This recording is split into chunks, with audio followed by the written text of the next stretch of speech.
we can go back to conventional learning as we knew it. We need to innovate. We need to find new ways of if nothing at all, adding online engagement to the way we learn. So I'm not sure.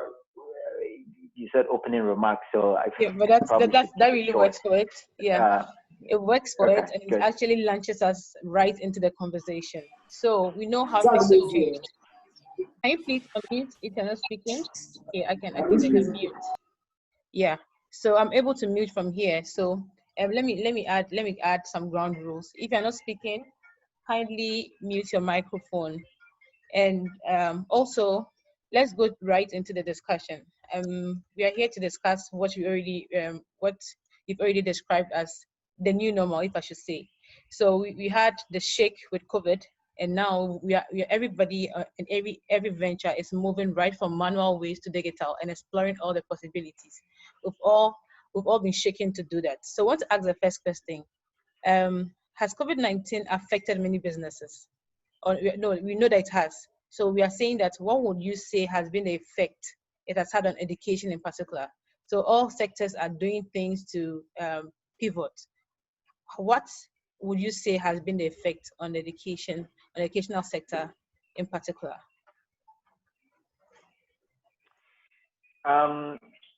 It's a good question. So a number of angles, right? So you can take it, let's take it from students, then we go to admin, and then we go to faculty. So we take students, suddenly students were thrown back home to do schoolwork at home when in fact previously home was where you did chores and where you slept and where you met your friends and so forth. Now suddenly they're doing chores, they're doing schoolwork. We had stories of parents, our university had to actually intervene in some of the homes, talk to parents and help them understand that your child is not online playing, he's studying, right? He's not just playing games and so forth. He actually has to spend his time in front of the computer. So it definitely disrupted the way people learn and how people have and their families have known learning to be. Students negotiated time at home so that they can be able to get some work in. So yeah, that was definitely disruption of the learning process. You don't have your friends there to motivate you and so forth. And then if you look at the administration level now, school administrators have to figure out how to actually engage students. We're talking about cases where students didn't have the resources to be able to continuously log in and engage with content. Exams, what do you do with exams? It used to be exams are normally proctored or invigilated. Here you are, every student in front of their computer, there's nobody there. How do you structure exams to be able to, for it to be effective and so forth? And then you have faculty. It used to be the case that you have, even if you have a large class, you have multiple sessions of this class, you needed multiple people. Now with the online format, you don't need that many people, right? And one thing I forgot to mention actually is, a lot of schools are organized around tuition. A lot of students don't see online learning as worthy of how much they pay for their education, right? So suddenly you're seeing the case where the value that is being, the perceived value doesn't match how much the students are paying. It creates a lot of distortions, and so what that likely is going to lead to is, schools have to maybe cut down on the number of faculty they engage so that they can reduce fees and so forth. So it has a wide range of effects on education, on students, on school administration, on teaching and learning. Right. Thank you so much. So you mentioned something I'll pick on quickly. So you mentioned that people don't see learning online as worthy of the fees they're paying. And that will lead me to a question of acceptance. So are we able to accept this move? Are people able to accept that, see, this is going to be here with us for a long time? I just remember a few minutes ago, a friend was suggesting that I use Grammarly because it helps correct everything and all. And I'm thinking, I'm actually very smart. So why do I need Grammarly? But that is not it. That's to actually make the work easier. So mentioning that people see learning online as not too worthy of the fees they're paying, how do you rate our acceptance as in Ghanaians? How are we taking this whole shift from the manual way to doing things that are digital? How do we take it? Well, it's interesting you mentioned Grammarly because I was one of those people who's like, Grammarly for why? Why would you use Grammarly? I use Grammarly now, you know, because it's a nice compliment. It catches words, that phrases that you think, wow, I wouldn't have thought of that. Now, I don't think it's a question of how we are accepting. We were thrown into it. I think that the lockdown was the trigger, right? If you're locked down, that's you know, a government mandate. There's nothing you can do. And if you want to keep engaging, the only thing you have to do is to keep engaging, right? So at Ashesi, we didn't break. We just took 2 weeks off to retool and moved everything online. So a lot of students struggled, but over time, people started looking on the bright side and saying, oh, yes, it's different. There's a lot of screen time, but it's also asynchronous, which means I can interact with the content when I want, right? Based on my structure, based on my my schedule. And if I'm disciplined enough, then this is probably a really good way of engaging with content. But all of that, people who can say that are people who don't have all the restrictions, the actual restrictions to engaging online, having enough data, having quiet spaces at home to actually sit down and engage online, having supportive parents, and being disciplined and being able to shut the news, you know, turn off the TV or lower the volume, you know, not go online to Instagram and those other apps. So I think, yes, you could say that there are two types of people: those for whom it was quite easy, and then the other people who are for, you know, actual restrictions struggle with it, and those who don't just have the means to afford it. But overall, I think people are adapting really well. I mean, there are so many universities that are doing stuff online, and you know, the students are engaged, right? It's hard, but they're doing it. So I think we would develop the online muscle. You know, down the line, we'll see communication centers come back into business where you have, you know, COVID compliant booths where you can engage. You can use, you know, better internet and quieter space to do work. So we're going to see. I think people are warming up to it and getting over the initial sort of hesitations. Right. Thank you so much. Thanks for sharing on that. I would go on to ask another question. Now we are zooming into the specifics of what you do at Ashesi. So I want to know a bit on what you rolled out. So we know that you've rolled out an impressive plan to move lessons and students online. Tell us about what you did differently. A moment, let me mute. Right. Sorry about that. So I want to know what you did differently and as an university, and how you made this a success. So we are looking at all the angles, all the stakeholders involved. And was there any intervention from government? What did you do as a university, as the one in charge? What was it you did that made this a success? We can pick some lessons from it. Right. So I wouldn't probably talk about what we did differently because I wouldn't know what to compare with because I don't know what other people did. But I can talk about what we did. So first off, I mean, the lockdown meant everybody was home. And what the university did, and this is actually published, so it's not not information that is quite peculiar, but the university provided data access to students so that they can get online. And what we needed to do was to retool our delivery to be effective online. So we used to, in the course I teach, the design, it was a design thinking course, very experiential, required students to actually go out all the way into Accra from Brekusu to go and do research, engage with users, and so forth.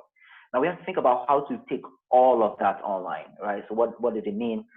First, two words that we play with: synchronous and asynchronous.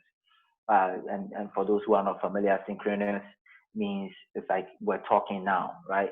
Asynchronous, you can think of it as email. I send you an email, you read it, you decide to respond whenever. So it was a question of what do we make synchronous and what do we leave asynchronous? Can we do lectures? Can we have lectures be synchronous twice a week? Well, we have a lot of people have connectivity problems, so that's not feasible. So how do we go about that? So what we worked on engagement patterns with the students. So we have readings that go out to the students, say on a Thursday, and then we ask them to send questions on the readings all the way till Monday.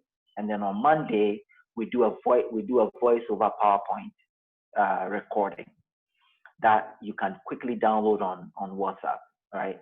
So voice over PowerPoint gets posted on the platform. Students download that or just interact with it on the Tuesday, ask a few more questions, and then they come into a synchronous session like this on a Thursday where a recap of the content is provided, and then students can ask questions. And there, because some students have gotten really deep into the material, they are even able to answer other students' questions, right? So it becomes we were able to model the typical classroom environment where you had students asking questions, other students answering, and so forth. And it worked really well. It was a lot more touch points, but what we found happened was that because it was asynchronous, because the students could read the content, watch the voice over PowerPoint at the time they could based on their schedule, even though it was multiple touch points, they were able to manage that, right? And in fact, some students actually really enjoyed that. They said, "Oh, this is great. We can, schedule our time and can take our time. Voice over PowerPoint, we can play, pause, right? If we miss something." So we found it very effective. So that's the short, the long answer to how we were able to read too quickly. Right. Thank you so much. And let me say, everybody would enjoy flipped learning methods. I think what you just described was a good picture of a flipped learning method. I think moving forward, maybe everybody can we can have that adapted. The students told you they loved it. I think that is the feedback you need going forward for any structure. So they're exposed to the material, they learn it, they're able to come to class and contribute meaningfully. It doesn't stall the class. Collectively, everybody moves forward. So you know that you've seen the material, we're able to start conversations around it. I think it's a very good one. I love flipped learning method, really. It works magic. So we're going to go a bit deeper. Now you mentioned how teachers or lecturers used to do voice over presentations for students, and how students could actually watch and come back and ask questions. Skill-wise, you're looking at all the factors related to digital inclusion and learning online and all. So for lecturers, Ashesi is top-notch. Would you say that for skills to be able to engage in online education, it's necessary for both teachers and both students? Because look, if the teachers didn't know how to do this, it means everybody will go home and there's nothing that will be happening. If the students weren't exposed to some of these things, they'll also be in the house and not have anything to do. What would be that one thing that you wish everybody could pick up, let's say in schools, and how does that help people learn? What's that one thing that you think works magic as, for teaching these kind of skills? So what kind of skills? Is it just any kind of skills? for digital, skills for digital learning. What is it we should look out for? What should people know? Essential ones, so they can engage online and then reap the benefits fully. So you're basically talking about personal skills. Personal skills, yeah, for digital learning. For both and for students as well. Okay. So it's interesting because I think that goes back to how instructional design, like how do you design, what are the characteristics of very well designed sort of courses or content. And it takes my mind back to the Bloom's taxonomy, which is what we normally guide our course design. And if you think of a triangle with a base, so the base you can think of it as pedagogy, which is how you design the content. And then as you go up, you have andragogy, which is more centered around the learner. And then the very top is heutagogy, which is centered around sort of maturity around how to engage with content. And I think what's happened is that, and you can think of so basically adult learning is at the top and most traditional student learning is at the bottom, right? So what we do at universities is we have content, we teach it, we say this is what you must learn and so forth. If you take adult learning courses, distance learning and so forth, a lot of it is centered around the experiences of the adult, right? Most of the people in adult learning programs bring experiences into the classroom, and they structure the learning. They're interested in learning about topic A and B because it directly impacts their work, potentially gives them a promotion or something like that. What we've seen happen with COVID is that it pushed all of us up that triangle into adult learning mode. Now your students have to be disciplined and matured to be able to interact with the content, right? So every student has become an adult learner. So you take that and you ask yourself, what can we learn from distance education content design, from adult learning content design that can help us engage people more? And a few things come up. Number one is experience, right? For adult learners, they have the experience they bring to the classroom.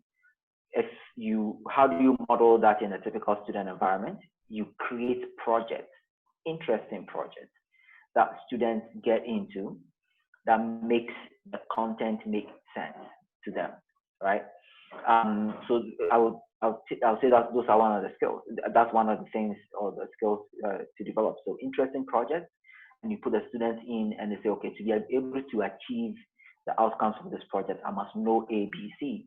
So then they are motivated to wake up early and play that video, or to use that framework, or to do something else. And then the other thing is to, figure out ways of using asynchronous interaction to allow mostly for reflection, right? So if you think about it, the best way to learn, obviously, we describe it as the do, learn, do model, right? So the do, learn, do model basically means that you do something, you learn about it, and then you go back and then you do it better. So you need to put a lot of reflection in there. So you have an activity, the students do it, they come back, you teach them the content around it, they go back and do it. The best way to do that is to have it be asynchronous, right? Where they go work on something on their own, come back, reflect on it, ask questions, go do something else, come back and ask questions. So from a teacher's perspective or a designer's perspective, building those in is extremely important. And then the other thing I would say is companionship, right? Online is lonely. And if you're not disciplined, it's really hard. So having a buddy system or putting people in teams again is very useful, where they feed off each other, they motivate each other, they check up on each other. And that gets them to work more effectively on these projects and and both the student and the teacher get to achieve the outcomes. And then the fourth thing I'll probably throw in there is going low tech. There's so much software you can download and use, but a lot of it use a lot of data. It doesn't really work well for the kind of connectivity we have. For a lot of people, connectivity is, come on, drop, come on, drop, come on, drop. You've been on those calls, right?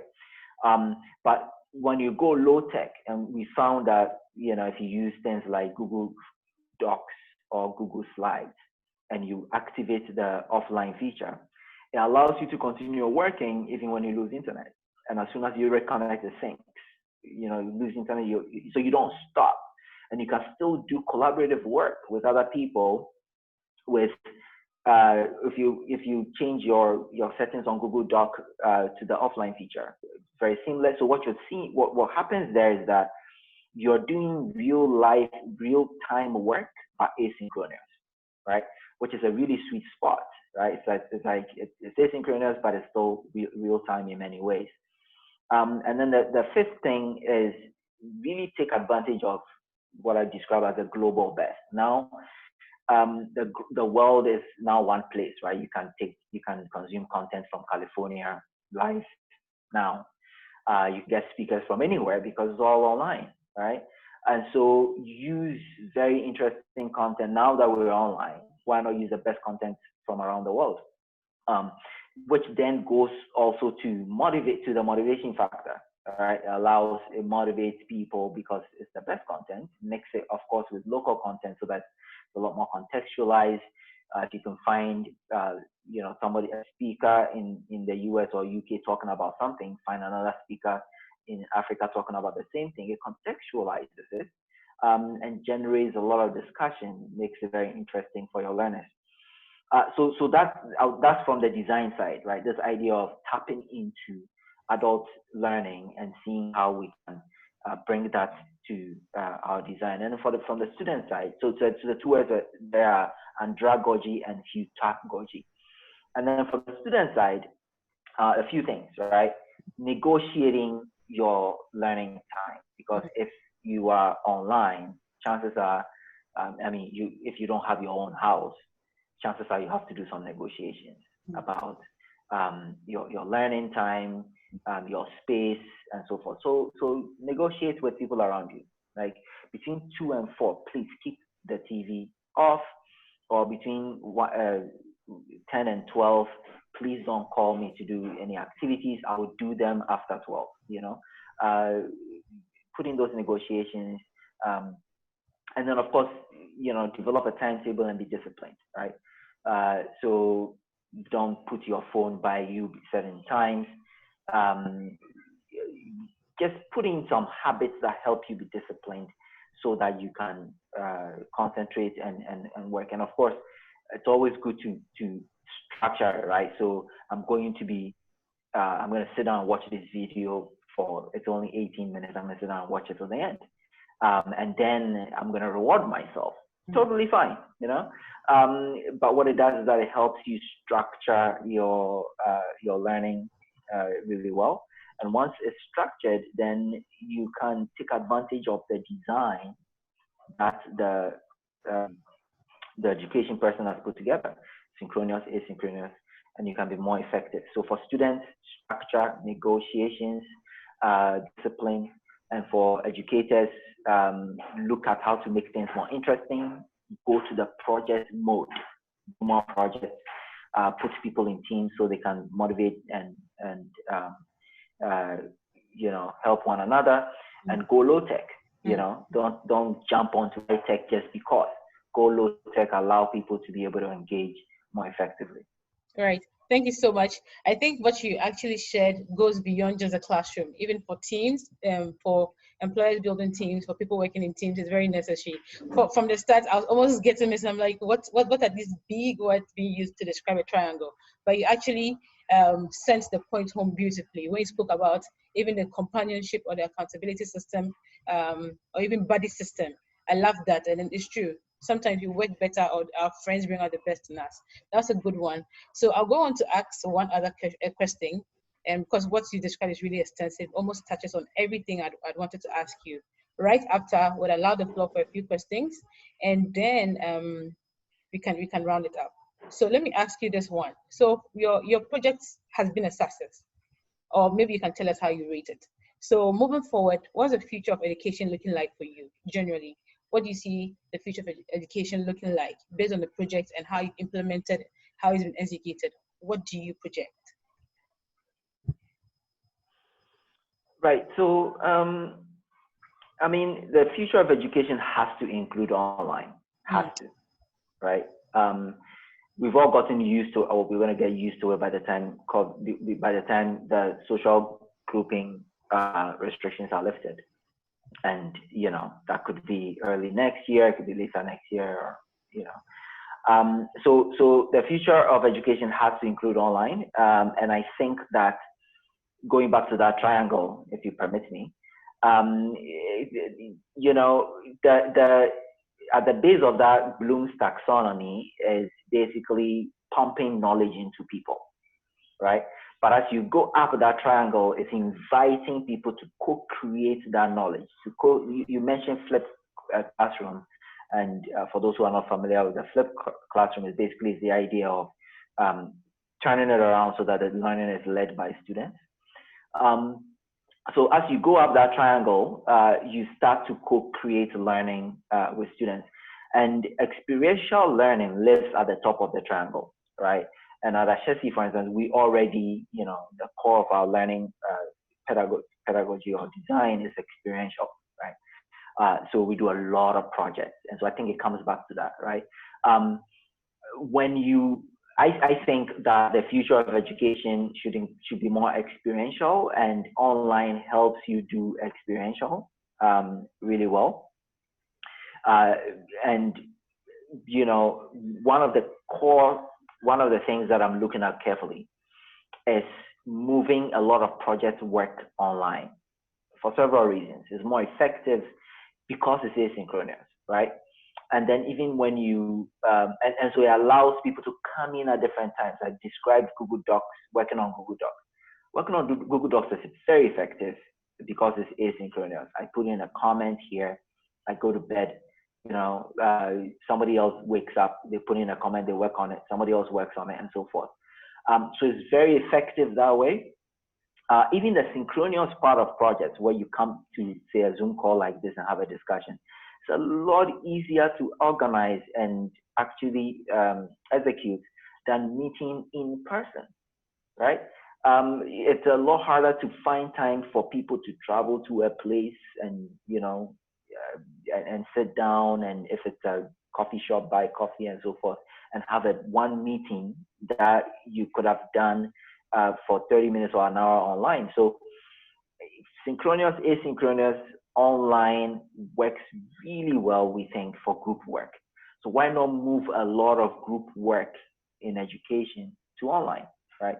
Which allows for more experiential learning, allows for application of the learning concepts, allow for educators to move from the base of the pyramid where they throw concepts at students up the pyramid to where they work with students to create learning, create understanding. Because every time you have a project, you have project work and students do presentations, they are co-creating knowledge, they are sharing learnings and sort of insights.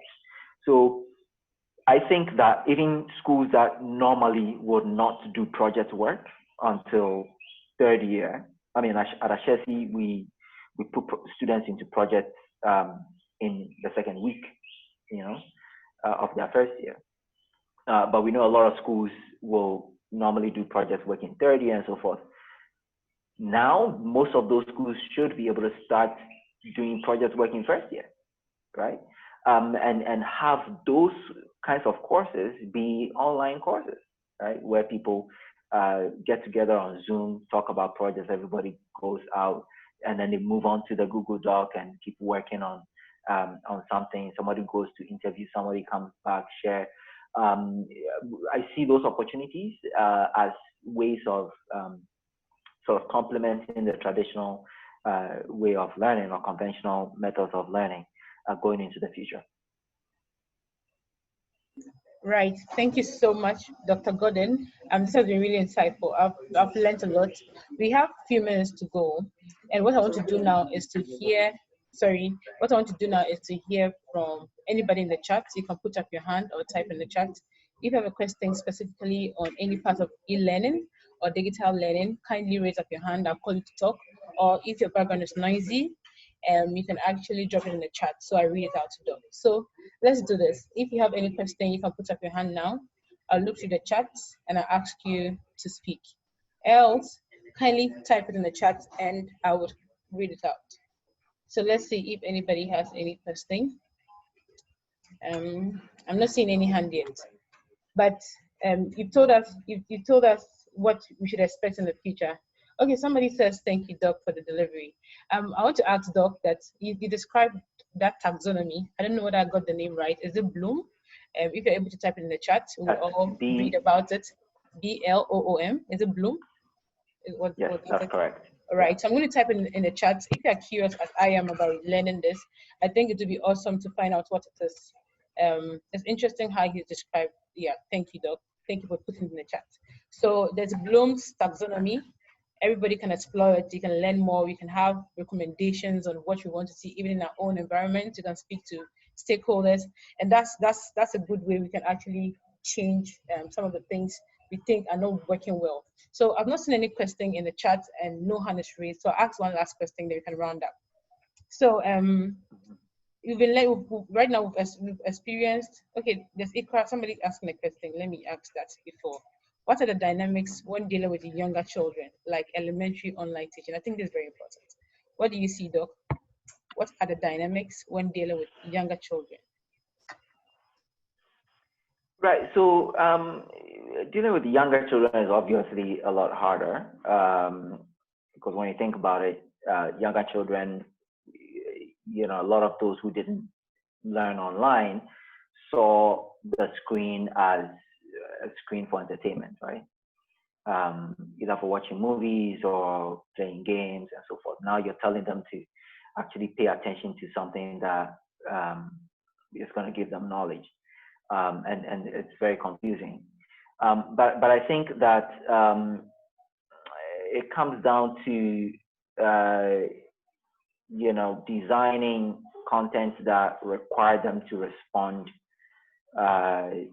to prompts, right? And we see this very well, even with some of the kids' TV shows where, it could be, I'm blanking on them now, but I think Mickey Mouse is a good example, right? Where he would say something and say, do you see the color blue? And then pauses for a second and then says, oh, that's right, you see it right there in the corner. It enjoys it encourages participation, right? So if you observe a child watching a Mickey Mouse little clip, you see they're paying attention and they're very attentive because it's almost like they're talking to Mickey, right? Mickey's having a conversation with them, asking them questions, and then pausing and then answering the questions. And I think that's the approach. That's the approach for developing content, because it's about holding attention and not overdoing it, right? So you hold attention for 10 minutes, and then you could do a musical or something.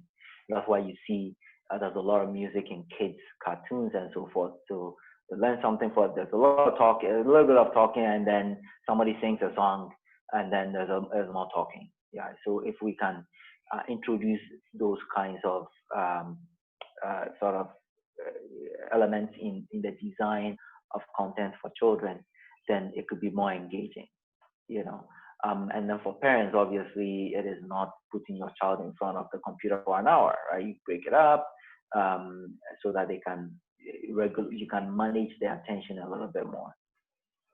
Right. I really like this. This is very insightful, and I see a little bit of active participation. You'd want to sustain the attention by involving them, making them participate too. And it's a good one. It's really what we see. So we have another question in the chat from Manuel J. And he says, online short courses, please, how far can this help students? So with the short courses we see online, what's the advantage for students? Well, we know attention span, it's really short, right? As you know, as we evolve as a society, attention span dramatically decreases. In fact, we just did an online course for a US university, and we had to break it up into, maximum of 5 minutes per segment, because they said, you can't do anything for 10 minutes. We have to break it up. So I think short courses are effective because they align with our attention span as people at this point of our evolution.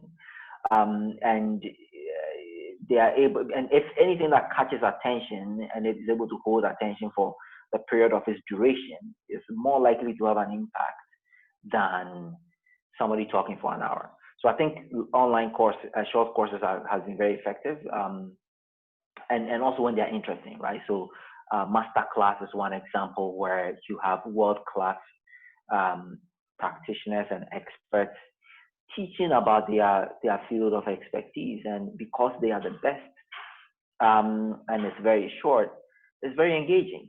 Camera effects, not camera effects, but camera angles are also extremely important.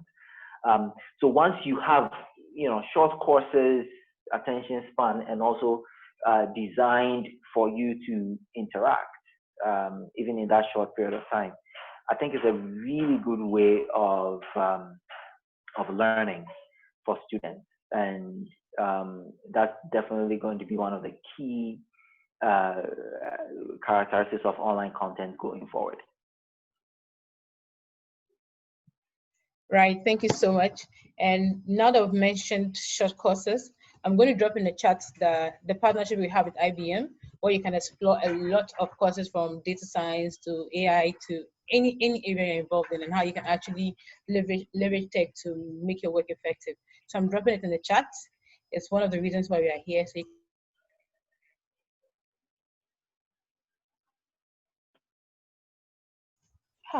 so sorry, I was muted. So thank you so much. And because we've mentioned we can hear you. Oh, really? Okay. So yeah, because we heard you. You can mention, because you mentioned online courses, I've dropped in the chat the link to our IBM DNA program. You can explore anything you want to explore there. So I don't see any more questions, and we've been able to finish or wrap this up in time.